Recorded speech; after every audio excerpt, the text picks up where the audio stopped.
कहानी शुरू होती है एक आइस किंगडम से, जहाँ पेंगुइन्स का राज था। वो लोग बहुत ही आराम से अपनी जिंदगी गुजारने में बिजी थे कि अचानक एक दिन एक बहुत ही खतरनाक किस्म का टर्टल मॉन्स्टर, जो कि अपने अंदर मुंह से आग निकालने वाली सुपर पावर्स रखता था, इस आइस किंगडम पर अपनी टर्टल आर्मी से हमला कर देता है। उसकी आर्मी भी उसी की तरह बहुत ताकतवर थी, जिसने एक ही सेकंड में आइस किंगडम की पेंगुइन आर्मी को हरा दिया था। अब मॉन्स्टर आगे बढ़कर बचे हुए पेंगुइन्स को बंदी बनाकर अपने मुंह से आग निकालते हुए इस बड़े से आइस किंगडम को पिघलाकर तबाह कर चुका था। ये सब करने के बाद उसे स्टार नाम की सुपर पावर मिली थी। जैसे किसी गेम में किसी लेवल को पार करने के बाद कोई पावर मिलती है, कहानी इसे शिफ्ट हो जाती है मारियो ब्रोस पे, जिन्होंने अपना प्लम्बर का काम शुरू किया है, पर कोई भी उनके इस काम से खुश नहीं। तभी उन्हें एक कॉल आती है कि उनकी पहली कॉल थी, उन्हें किसी के घर से लीकेज ठीक करने जाना था। उनकी किस्मत उनका साथ नहीं देती, उनकी गाड़ी भी काम नहीं करती, और जब वो पैदल चलकर उस घर पहुँचते हैं तो वहाँ पर एक गड़बड़ी ठीक करने के चक्कर में उन्होंने 100 गड़बड़ियाँ कर दी थी। उस घर के डॉग से बचने के चक्कर में उन्होंने पूरा बाथरूम ही खराब कर दिया था। अब जगह जगह से लीकेज होने लगी थी। उदास वो लोग घर आते हैं तो उनकी फैमिली भी उन्हें तरह तरह की बातें सुनाती है। मारियो परेशान होकर अपने कमरे में चला जाता है और तभी उसका भाई उसके पास खाना लेके आता है। हमें पता चलता है कि इन भाइयों में बहुत प्यार है, कि हमेशा से एक दूसरे के साथ रही है। इनको यकीन है कि अगर ये दोनों इसी तरह एक दूसरे के साथ रहेंगे तो कभी किसी मुसीबत में नहीं फंसेंगे। इसी दौरान वो न्यूज सुनते हैं और उन्हें ये पता चलता है कि शहर के सीवरेज सिस्टम के अंदर एक बहुत बड़ा लीकेज हो गया है। किसी को भी समझ नहीं आ रही कि लीकेज कहाँ से है। इन दोनों भाइयों को लगता है कि यही सही मौका है अपना टैलेंट दिखाने का। वो दोनों बिना कुछ सोचे समझे वहाँ पर पहुँच जाते हैं, सीवरेज के अंदर जंप लगा देते हैं और बहुत ही मेहनत से ये जान लेते हैं कि आखिर मसला कहाँ पे था। इससे पहले कि वो लोग उसे ठीक कर पाते, वो व्हील ही टूट जाता है। पानी का एक बड़ा सा ब्लास्ट होता है, जो कि उन्हें एक अलग ही दुनिया में ले गया था। ये रंग बिरंगी सी दुनिया उसे अर्थ के दूसरे डायमेंशन में ले गई थी। मारियो एक मशरूम लाइन पे पहुंच जाता है, जबकि उसे पता चलता है कि इस दौरान उसका भाई उससे बिछड़ गया है और वो एक डार्क लाइन में फंस गया था। ये डार्क लाइन उसी टर्टल मॉन्स्टर की थी जिसे हमने मूवी के स्टार्ट में देखा था। मारियो का भाई यहाँ बहुत ज्यादा डर रहा था। ये जगह बिल्कुल हेल जैसी थी, जहाँ बहुत सा अंधेरा,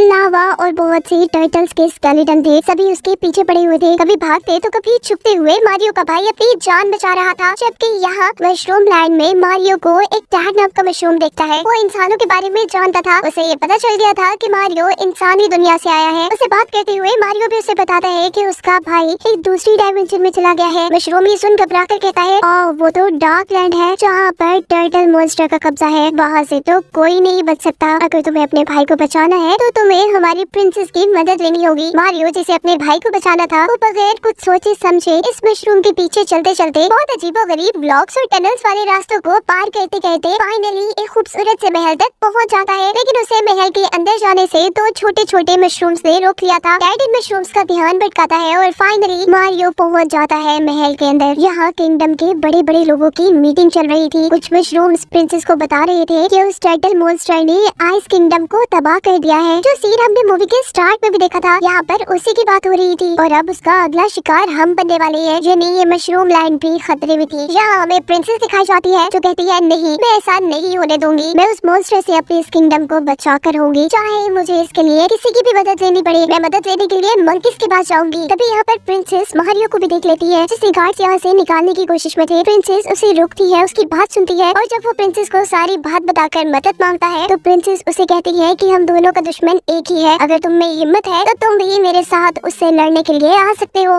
लेकिन इससे पहले मैं तुम्हारा एक इम्तिहान लूंगी। देखते ही देखते वो उसके सामने एक गेम लेवल बना देती है, जिसे पार करते हुए उसने आखिर में अपने दुश्मन को यानी टर्टल मॉन्स्टर को मारकर यहाँ से रेड फ्लैग लेना था। मारियो को तो समझ ही नहीं आती कि इसमें करना क्या है। तब प्रिंसेस उसे पहली मर्तबा पूरी गेम खेलकर ये सिखाती है कि उसे क्या और किस तरह करना है। प्रिंसेस ने ये सब 1 मिनट में पार कर लिया था, क्योंकि वो तो बचपन से ये सब कुछ करती आ रही थी। लेकिन मारियो तो ये कुछ कर ही नहीं पा रहा था। तब प्रिंसेस कहती है कि ये काम करने के लिए तुम्हें एनर्जी चाहिए, और एनर्जी तुम्हें मशरूम खाने से मिलेगी। उसे मशरूम बिल्कुल नहीं पसंद थे, लेकिन अपने भाई के लिए उसे ये भी करना पड़ता है। वो मशरूम खाता और फिर उस गेम लेवल को पार करने की कोशिश करता है। पहली बार, दूसरी बार, तीसरी बार, अब तो वो 100वीं बार इस लेवल को पार करने की कोशिश कर रहा था, लेकिन अभी तक नाकाम था। शाम से रात, रात से सुबह हो गई थी, पर उससे हिम्मत नहीं आ रही थी। वो हर बार एक नया मशरूम लेता था, एक नई एनर्जी के साथ दोबारा उस लेवल को पार करने की कोशिश करता था। इस मर्तबा तो उसने इस गेम में बने हुए तकरीबन अपने दुश्मन को मार ही दिया था, पर फिर उसकी छोटी सी चूक उसे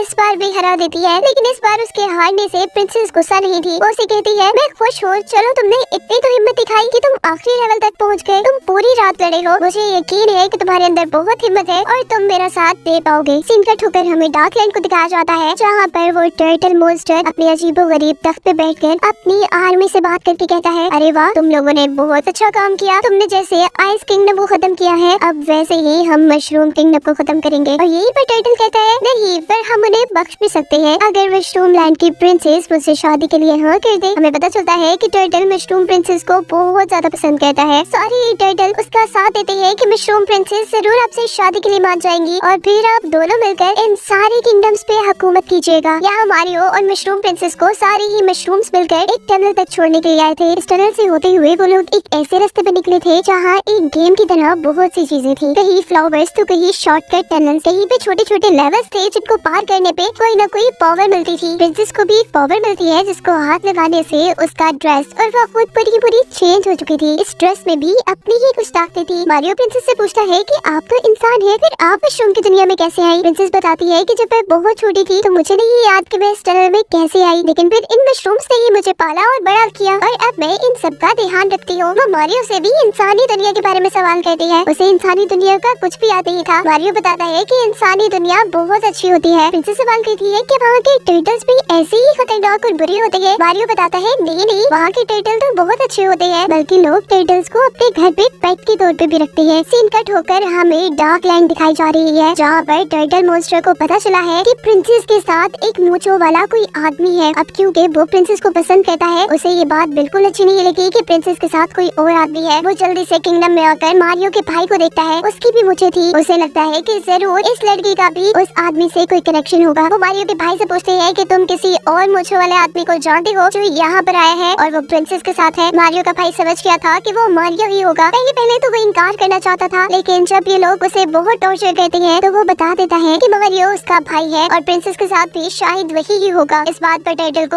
और भी ज्यादा गुस्सा आ चुका था। इसी गुस्से में वो मारियो के भाई को एक ऐसे पिंजरे में कैद करके लटका देता है जिसके नीचे बहुत सलावा है। मारियो का भाई देखता है कि उसके आसपास और भी पिंजरे थे। इन सारे पिंजरों में इस टर्टल ने बंदी बने हुए लोगों को रखा हुआ था, जबकि दूसरी तरफ मारियो और प्रिंसेस अब पहुंच चुके थे उस किंगडम में जहां उन्हें मंकी से मिला था। एक मंकी उन्हें यहाँ पर लेने आता है और बहुत ही तेजी से अपनी बाइक को उड़ाते हुए उन्हें किंगडम के दरवाजे पर ले आता है, जहाँ वाटरफॉल भी था। किंगडम के अंदर जाते ही प्रिंसेस यहाँ के किंग से मदद मांगती है, लेकिन किंग ये कहकर इनकार कर देते हैं कि मैं अपनी आर्मी क्यों जाया करूँ। तब प्रिंसेस उससे कहती है, आप हमारी मदद ना करें, लेकिन ऐसा करके कौन सा आप बच जाएंगे? कल उस टर्टल मॉन्स्टर ने एक आइस किंगडम को तबाह किया था, आज उसकी नजर मशरूम लैंड पर है। हमें तबाह करने के बाद वो आप तक भी आ जाएगा। ये सुनकर किंग को भी एहसास हो जाता है कि उन्हें किसी को मुश्किल वक्त में देखकर उनकी मदद करनी चाहिए। पर वो कहती है, ठीक है, मैं मदद के लिए तैयार, लेकिन इसके लिए तुम्हें ये प्रूफ करना होगा कि तुम मेरी मदद के काबिल हो या नहीं। वो कहता है कि तुम में से किसी को मेरे बेटे के साथ फाइट करनी होगी और अगर तुम लोग जीत गए तो मेरी सारी आर्मी तुम्हारी। मारियो जिसे अपने भाई को बचाने के लिए डार्कलैंड तक जाना था, वो बिना कुछ सोचे समझे हाँ कर देता है। प्रिंसेस उसे इशारा करती रह जाती है, ऐसा नहीं कहो, वो मंकी बहुत ज्यादा खतरनाक है। पर अब काफी देर हो चुकी थी और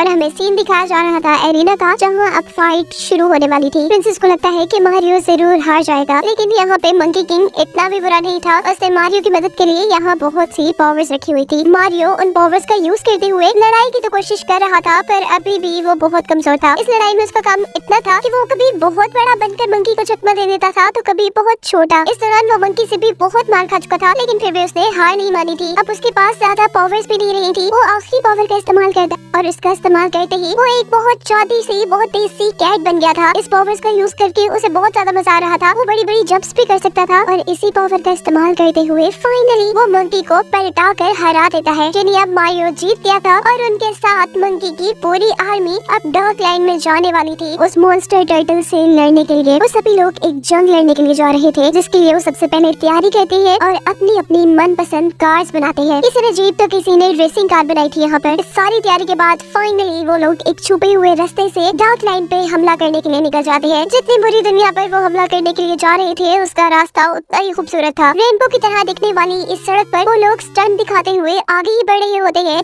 कि अचानक उन्हें यहाँ पर पता चल जाता है कि टर्टल आर्मी ने उनको देख लिया है और उन पर हमला कर लिया है। प्रिंसेस जो कि अभी मारियो का शुक्रिया कर रही थी इस बात के लिए कि अगर वो न होता तो मंकीज कभी उनकी मदद को न मांगते। वो भी सारी सिचुएशन में घबरा जाती है और फिर अपने आप को होश में आते हुए इनसे लड़ना शुरू करती है। मारियो भी कुछ टर्टल्स को चकमा देने के लिए एक दूसरी सड़क पर उतर आता है, लेकिन यहीं से उसकी कार खराब हो जाती है। वो गिरने ही वाला होता है कि यहाँ पर उसे मंकी बचा लेता है। वो लोग आगे हमला करने के लिए बढ़ने ही वाले थे कि यहाँ पर सारी गाया पलट गई है। जहाँ इन्होंने टर्टल्स को हराना था, टर्टल ने इनको टफ टाइम दे दिया है। मारियो और मंकी पानी के अंदर जाकर गिर गए हैं, जिन्हें एक बहुत बड़ी मछली ने खा लिया है। ये बात जैसे ही प्रिंसेस को पता चलती है तो अब वो ये बात जान गई है कि वो टर्टल मॉन्स्टर को ना तो हरा सकते हैं और ना ही अपनी मशरूम लैंड को बचा सकते हैं। वो सबको छोड़ छाड़ कर जल्दी से अपने किंगडम में आकर सबको ये किंगडम खाली करने को कहती है। एक अजीब सी अफरा तफरी मच चुकी थी यहाँ पर। सारे के सारे मशरूम्स यहाँ से भाग चुके थे इससे पहले कि यहाँ वो टर्टल मॉन्स्टर अपनी बड़ी सी शिप और अपनी बड़ी सी आर्मी के साथ आता। अब जैसे ही वो एंट्री करता है तो उसका सामना करने के लिए प्रिंसेस अकेले ही खड़ी थी अपने एक मशरूम के साथ। वो एक्सपेक्ट कर रही थी कि टर्टल यहाँ आते ही तबाही मचा देगा, लेकिन यहाँ तो सब कुछ उलट ही हो गया था। टर्टल उसे प्रपोज करने आया था। उसे कहता है कि क्या तुम मुझसे शादी करोगी? ये सुनते ही प्रिंसेस का गुस्सा आसमान को छूने लगता है। वो कहती है तुमसे शादी करने से पहले मैं मर ही न जाऊं। ये नहीं, वो साफ साफ इनकार कर रही थी, जिस पर टर्टल मॉन्स्टर को गुस्सा आ जाता है और वो कहती है नहीं, तुम इनकार नहीं कर सकती। अगर तुमने इनकार कर दिया तो मैं तुम्हारी इस मशरूम लैंड को तबाह कर दूंगा। अगर तुम्हें अपनी ये मशरूम लैंड सलामत चाहिए तो तुम्हें मुझसे शादी कर लेनी चाहिए। हम दोनों शादी करके डार्क लैंड को और मशरूम लैंड को दोस्त बना देंगे और हमेशा इन पर राज करेंगे। प्रिंसेस को अपने लोगों की सलामती के लिए न चाहते हुए भी टर्टल को हाँ करके टर्टल के साथ उसकी लैंड में जाना पड़ा था। उनकी शादी की तैयारियां अब जोरों शोरों से चलने लगी थी। इसी सब के दौरान हमें सबसे बड़ा सच ये पता चलता है कि जिनके बारे में लग रहा था वो मर गए,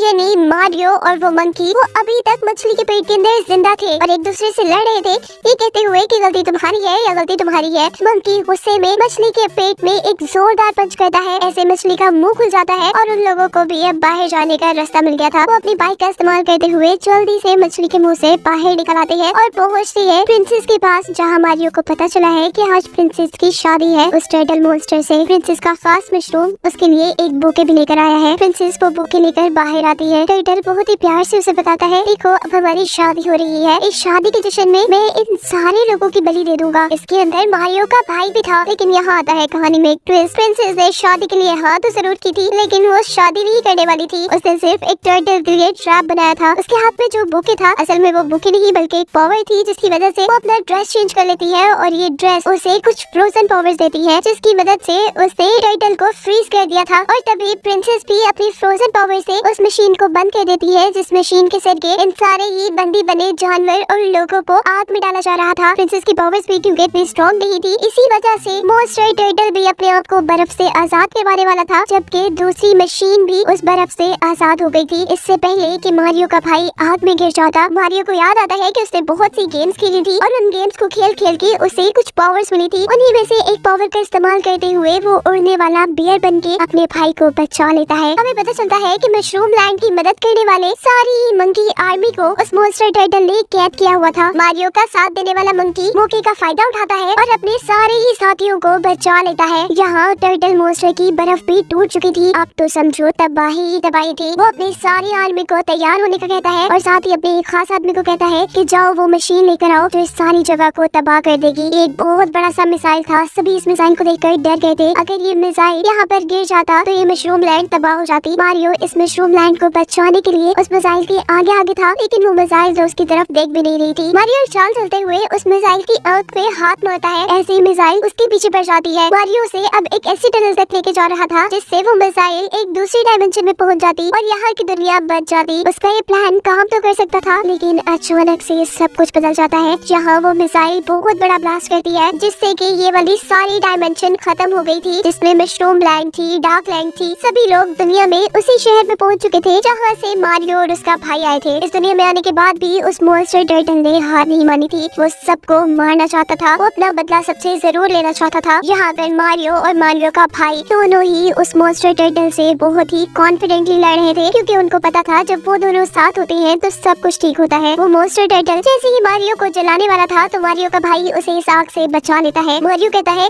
कि अगर हमें एक स्टार की पावर मिल जाए तो हम बहुत ही आसानी से इस टर्टल को हरा पाएंगे। तभी उसे पीछे से प्रिंसेस की आवाज आती है कि स्टार तो तुम्हारे सामने ही है। वो दोनों भाई इस स्टार की पावर ले लेते हैं और बहुत ही ज्यादा ताकतवर बन जाते हैं। ये दोनों अब सुपर प्रोस बन चुके थे, इनके अंदर सुपर पावर्स आ चुकी थी। इसी का इस्तेमाल करते हुए वो उड़ते हैं, छलांग लगाते हैं, किसी को पंच करते हुए तो किसी को हवा में उड़ाते हुए ये अपने बहुत से दुश्मनों को हरा चुके थे। और अब आखिर में बारी थी टर्टल मॉन्स्टर की, जिसको वो दोनों पाँव से पकड़ते हैं और घुमा घुमा घुमा कर उसका बुरा हाल कर देते हैं। आखिर में इन दोनों ने उसे हवा में उड़ाया था इससे पहले कि वो नीचे आता। प्रिंसेस उस पर एक जादू कर देती है जिसकी वजह से वो एक बहुत ही छोटे से टर्टल में बदल जाता है और उसे फिर एक कांच के बॉक्स में पैक कर दिया जाता है। ये नहीं साफ साफ मतलब था कि इन दोनों भाइयों ने मिलकर इस टर्टल को हरा दिया है। इन दोनों भाइयों की ये शानदार बहादुरी और ये शानदार फाइट पूरे शहर ने देखी थी। जहाँ कहानी के शुरू में हमें पता चला था कि कोई भी इनके काम को पसंद नहीं करता था, अब सारे ही शहर के लोग इनके फैन हो चुके थे। इन दोनों के डैड भी फख्र से इन दोनों को आज अपना बेटा कहते हैं और आज से इन दोनों की लाइफ बिल्कुल बदल जाती है। ये लोग अब बहुत ही कॉन्फिडेंटली अपने उसी काम में लग गए हैं जो वो पहले करते थे, यानी प्लम्बरिंग का काम। पर इस दुनिया में नहीं, वो तो दूसरी डायमेंशन में जाकर ये काम करते हैं। मूवी के पोस्ट क्रेडिट सीन्स में हमें ये दिखाया जा रहा है कि बेशक इन दोनों भाइयों ने मिलकर उस टर्टल मॉन्स्टर को हरा दिया है, लेकिन वो टर्टल मॉन्स्टर मरा नहीं बल्कि कैद है। वो किसी भी वक्त इस कैद से छूटकर दोबारा इन लोगों पर हमला कर सकता है। लेकिन क्योंकि ये इस मूवी का एंड है तो किसी को भी इस बात की टेंशन नहीं है।